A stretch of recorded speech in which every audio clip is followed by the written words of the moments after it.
हाँ तो सब रिकॉर्ड किया। तो हमारा भाई कहाँ तक हुआ बताओ? क्वेश्चन करना है? कोई डाउट है? क्वेश्चन में ही होगा ना? कौन सा क्वेश्चन है बताओ?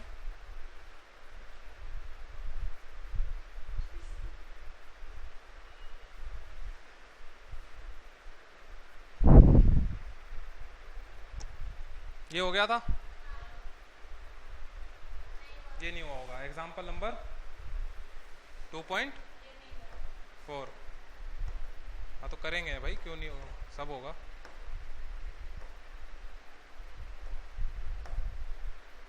क्या हो गया?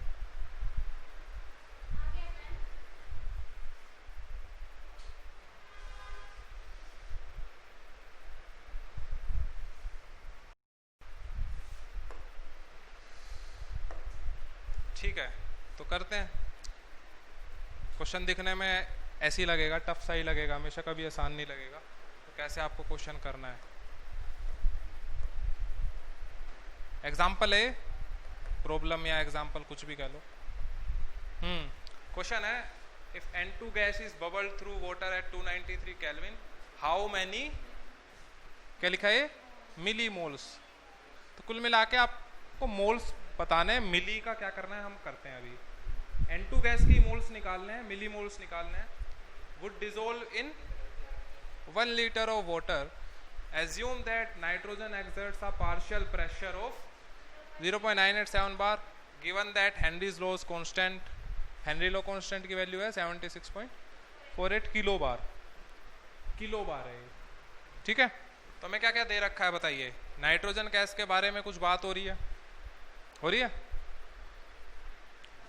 ठीक है, इसके बारे में क्या इंफॉर्मेशन हमें दे रखी है? क्या हमें इसका पार्शियल प्रेशर दे रखा है? कितना? हाँ जी, ये सब ने पहचान लिया है, नहीं पहचाना बताओ? पहचान लिया होगा ना। ये तो ये दे रखा है, साफ साफ लिखा हुआ है पार्शियल प्रेशर N2 एक्सर्ट्स, तो साफ साफ पता चला नाइट्रोजन का ही है। और भाई ये तो बिल्कुल अब क्लियर ही हो गया, ये तो हेनरी लॉ कांस्टेंट है ना। क्वेश्चन में साफ साफ क्लियर हो रहा है। किलो बार, तो किलो क्या होता है भाई? कितना होता है किलो? 1000 लिख दीजिए, 10 की पावर 3 लिख दीजिए, कोई दिक्कत यहाँ पे? तो भाई हेनरी लॉ का फॉर्मूला क्या है? P = KHX। P किसका रखोगे? कौन सी गैस है यहाँ पे? N2 है, ये भी N2 और ये भी। कोई प्रॉब्लम? अब आपके पास कौन कौन सी इंफॉर्मेशन है वो रख देते हैं। प्रेशर कितना है? 0.987। KH कितना है? Multiply with X of N2। यहाँ तक किसी को प्रॉब्लम है? मेरा फोन लेके आना।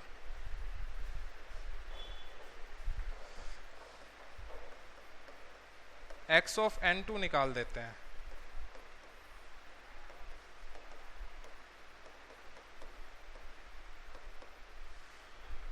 इसकी वैल्यू देखते हैं कितने की, 0987 डिवाइड बाय 76.48।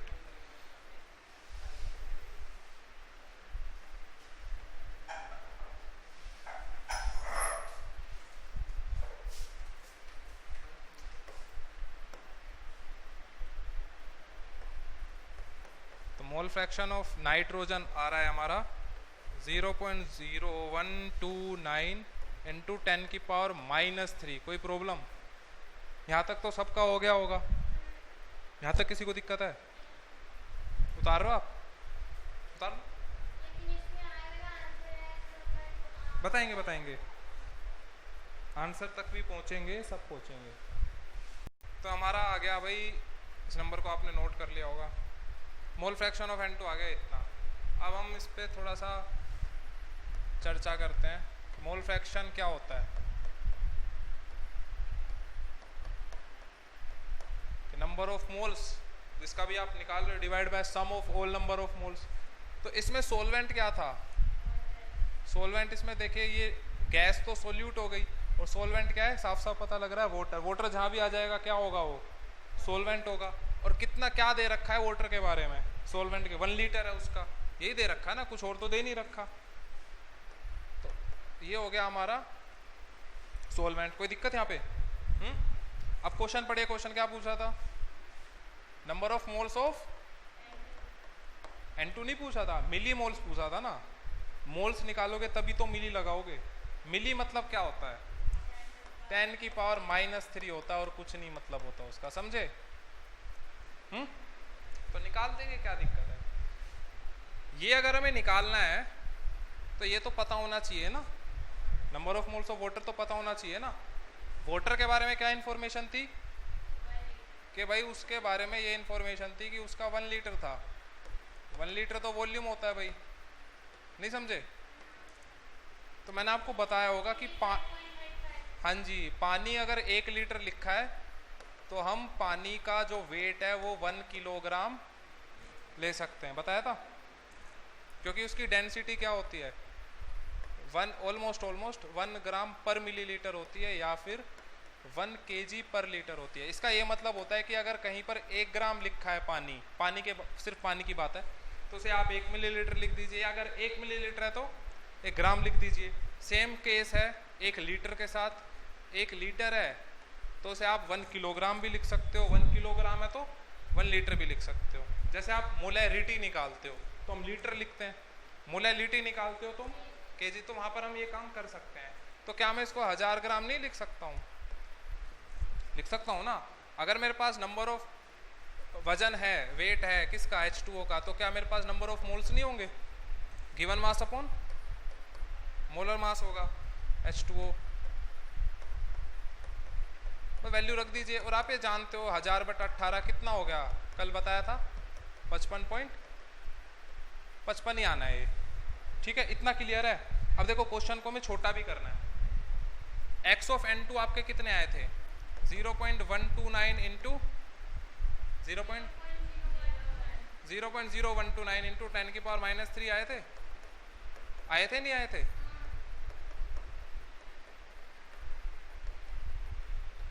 अब यहाँ पर हम थोड़ा सा अप्रोक्सीमेशन यूज करें। मैं कहूँ इसको ऐसा सोल्व कर दो तो बहुत आपको दिक्कत होगी, क्योंकि इसको आप यहाँ लेके जाओगे, समझ रहे हो, प्लस करोगे, फिर 10 की पावर -3 से मल्टीप्लाई करोगे, तो काफ़ी क्या पड़ेगा, लंबी कैलकुलेशन पड़ेगी। अब यहाँ पर हम थोड़ा सा अप्रोक्सीमेशन यूज़ कर सकते हैं, और मैं बता रहा हूँ अप्रोक्सीमेशन यूज़ कैसे करते हैं। यहाँ पर ध्यान से देखिएगा, ये वैल्यू 10 की पावर -3 में जा रही है। क्यों जा रही होगी? या तो इसका डिनोमिनेटर बहुत बड़ा होगा, कोई भी चीज़ जब आप डिवाइड करते हो तो छोटी क्यों आती है, या तो डिनोमिनेटर ही बहुत बड़ा हो, या फिर न्यूमरेटर काफ़ी छोटा हो। अब क्वेश्चन पे जाइए, क्या पूछ रहा था,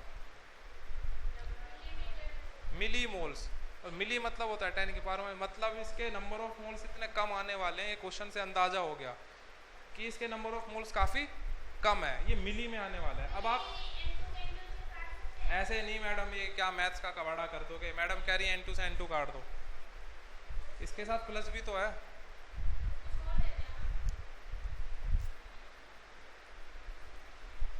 ऐसे नहीं करते यार, ऐसे कैसे मजाक कर रहे हो? मजाक ही है। देखो N2 से N2 नहीं काट सकते, लेकिन हम अप्रोक्सीमेशन जो करते हैं वो प्लस और माइनस में कर सकते हैं, मल्टीप्लाई डिवाइड में नहीं कर सकते। तो भैया नाइट्रोजन के जो मोल्स हैं वो इतने कम आने वाले हैं कि ये बहुत छोटे पड़ जाएंगे किसके सामने, 55.55 के सामने। तो हम इस प्लस को इग्नोर कर देंगे और नंबर ऑफ नाइट्रोजन को भी इग्नोर कर देंगे, लेकिन ऊपर वाली चीज़ मल्टीप्लाई में है तो ऊपर वाली चीज़ को हम इग्नोर नहीं करेंगे। तो बस अब इस क्वेश्चन में कुछ नहीं था। तो आपका जो नीचे डिवाइड में है वो सिर्फ क्या बचेगा, 55.5, मतलब इतने कम है, उसको आप इग्नोर कर दो। लेकिन इसमें इग्नोर नहीं कर सकते, ज़ीरो थोड़ी ना है, ज़ीरो नहीं है, ज़ीरो से थोड़ा सा बहुत कम ऊपर है, लेकिन उसकी कुछ तो वैल्यू होगी ना। ये तो पता लग गया ना क्वेश्चन से कि नाइट्रोजन प्रेजेंट है, तो अगर प्रेजेंट है तो उसका मास जीरो हो जाएगा, मास तो जीरो नहीं होगा। बस अब हो गया ये क्वेश्चन।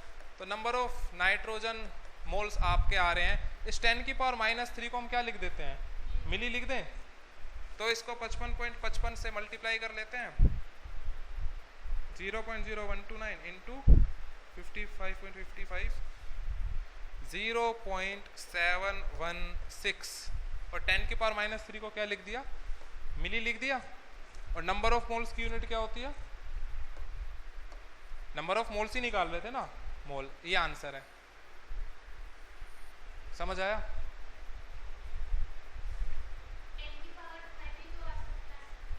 तब भी बताएंगे बहन, तब भी बताएंगे। इसको उतार लीजिए। अगला क्वेश्चन है भाई, हमारा ये 2.7 इन टेक्स्ट क्वेश्चन है, इसको सोल्व करते हैं।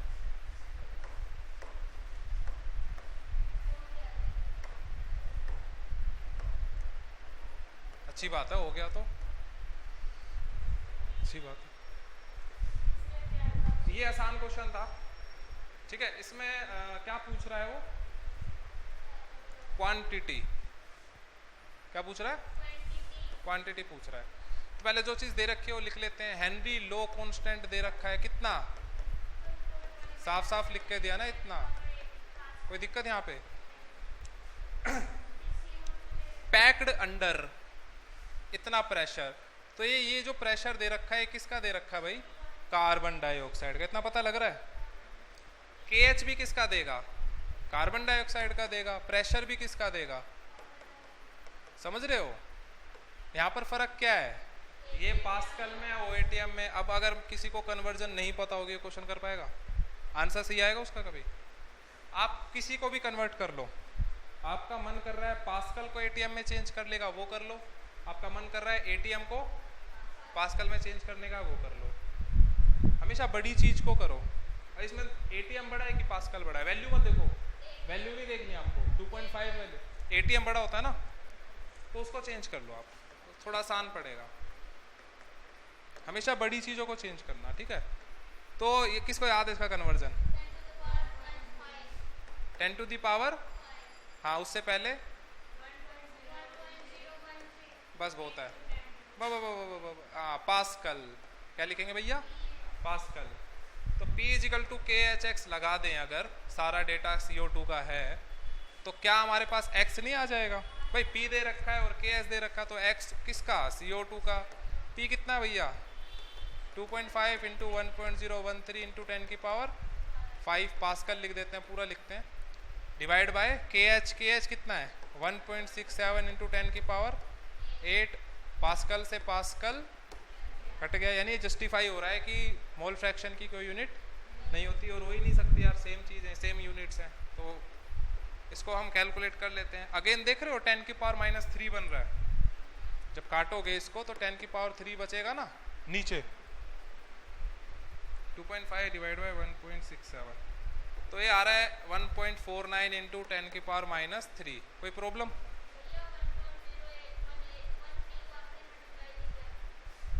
अच्छा अब कर देते हैं, अब कर देते हैं। Thank you madam.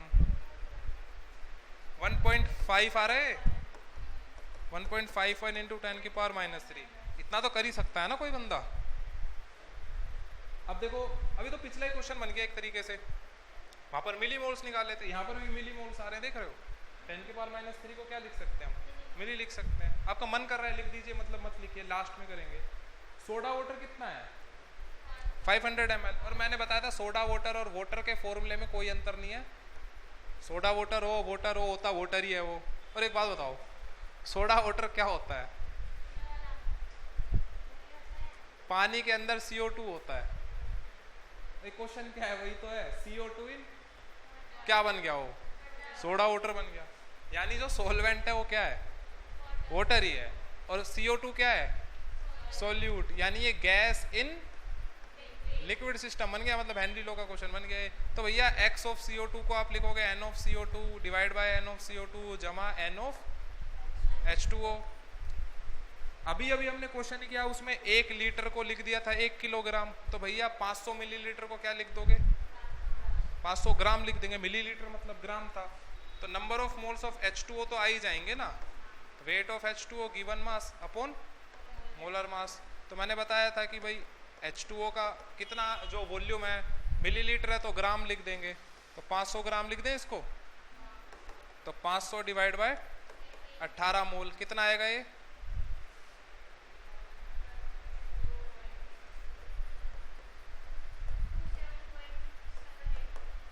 7 8, हाँ हाँ मोल आ गया है।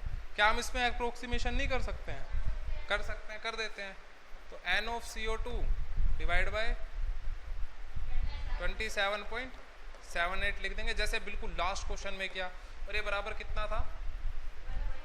1.51 इंटू, आंसर आ गया आपका, N ऑफ CO2 आ गया आपका। इसको लिख दें मिली मोल, कोई दिक्कत? और इसका गिवन मास भी निकाल सकते हो आप। नंबर ऑफ मोल्स का फॉर्मूला क्या होता है? Given mass upon. तो इसका गिवन मास कैसे होगा? स्टोइशियोमेट्री में भी बताया था कि मोल अगर पता है तो उसको मल्टीप्लाई कर दीजिए उसके मोलर मास से। तो मोल की जगह क्या लिख दोगे फिर? ये मिली है, ये मोलर मास से मल्टीप्लाई करा ग्राम, क्या लिखेंगे? ग्राम। भैया मोल तो कट जाएगा ना, मोलर मास में ग्राम पर मोल होता है ना, तो मोल से मोल कट जाएगा। तो आपका आंसर इसको देख लेते हैं। अगर यहां तक आप करते हो तो एग्जामिनर काफी खुश होगा, शाबाशी देगा। नहीं, एक्स्ट्रा नहीं देगा भाई। ये आ रहा है 1845 अरे भैया 703 मिलीग्राम। तो मिली मतलब क्या होता है? 1/1000। तो डिवाइड कर सकते हैं, तो हमारा आएगा 1.845 तक लिख दो। मिली हट गया है, ग्राम। समझ आया? तो सारा भाई किसका खेल है? कैलकुलेशंस का खेल है। किसका खेल है? कैलकुलेशंस का। ओह, तो आगे करें।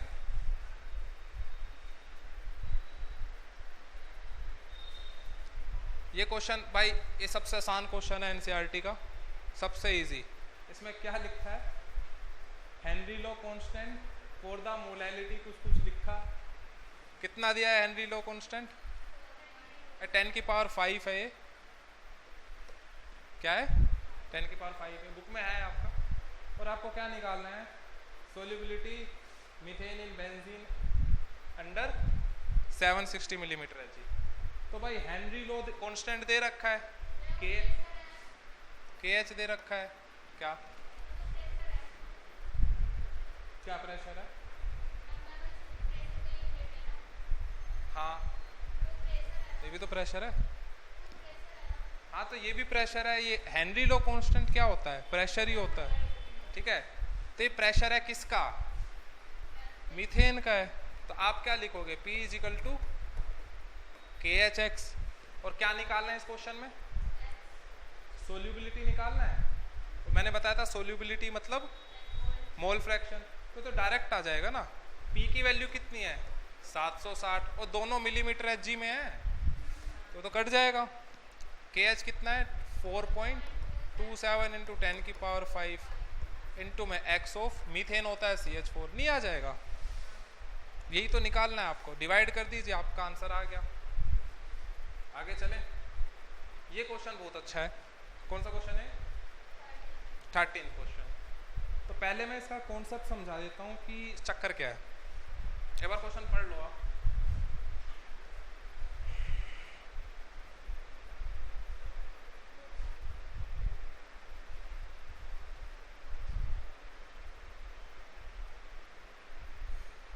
पढ़ लिया?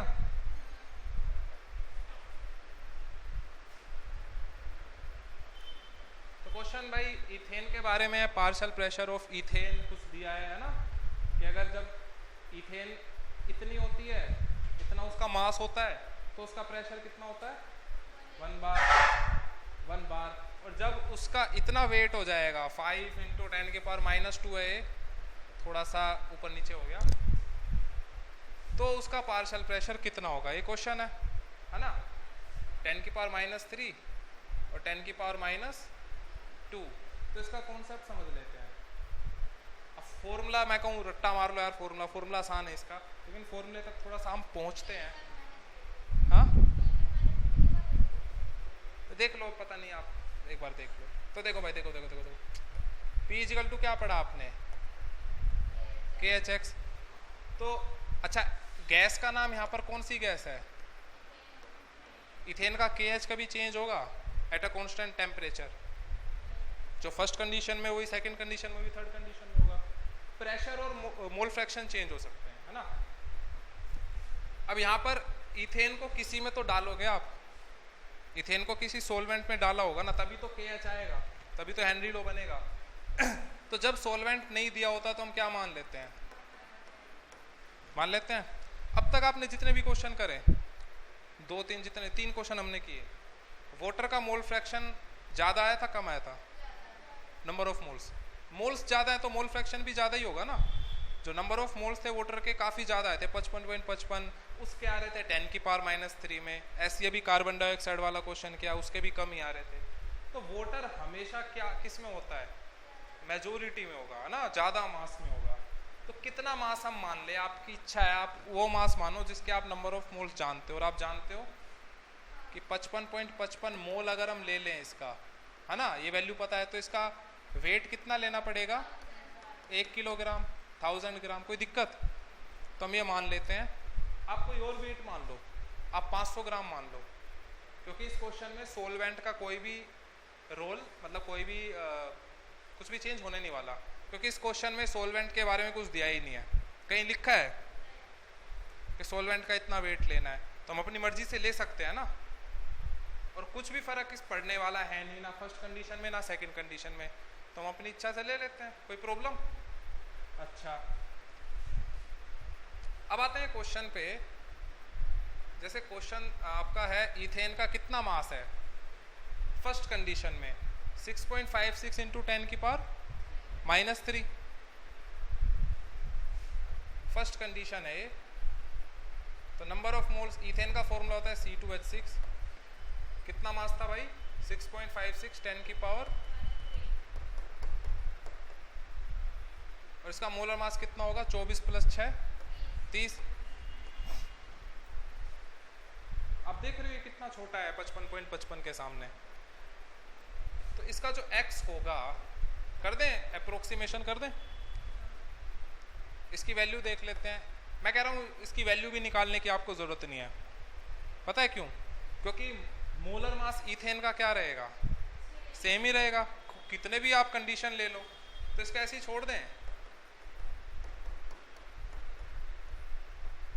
Na हो गया, मतलब जो x C2H6 है आपका, number of moles of C2H6 divide by number of moles of C2H6 plus number of moles of water. तो ये जो पूरा है ये क्या है, N ऑफ C2H6 है। दोबारा इसको रखोगे और इसमें जोड़ोगे तो नीचे क्या हो सकता था, अप्रोक्सीमेशन हो सकता था। तो इसको हम क्या कर देते हैं, अभी डिनोमिनेटर में से गायब कर देते हैं, हमारा क्या बचेगा 55.55। समझ आई ये स्टेप। मैं ये लिखता, फिर प्लस 55, हमें अप्रोक्सीमेशन हमने कर ही दिया, और ब्रैकेट में लिख देंगे बाय, क्या लिख दिया हमने, अप्रोक्सीमेशन। ये कौन सी कंडीशन चल रही है अभी, पहली कंडीशन। ये वैल्यू को उठा के आप यहाँ रखोगे, P दे रखा था आपको, कितना दे रखा था, 1 बार दे रखा था ना भाई। तो यहाँ पर 1 बार रख दोगे, यहाँ पर x को ये पूरा रख दोगे उठा के 55.55 जो भी दिख रहा है आपको, और आपकी पहली कंडीशन फुलफिल हो गई। अब दूसरी कंडीशन पे आते हैं, और यहाँ से KH की वैल्यू निकाल लोगे, उसे दूसरी कंडीशन में पुट कर दोगे। भाई ऐसी करते हो ना आप, या मत रखिए ऐसी, कोई दिक्कत नहीं। आप सेकंड कंडीशन पे आते हैं। सेकंड कंडीशन में नंबर ऑफ मोल्स कितने हो जाएंगे, क्योंकि उसका मास चेंज हो रहा है ना, कितना हो गया मास, 5 इंटू 10⁻²।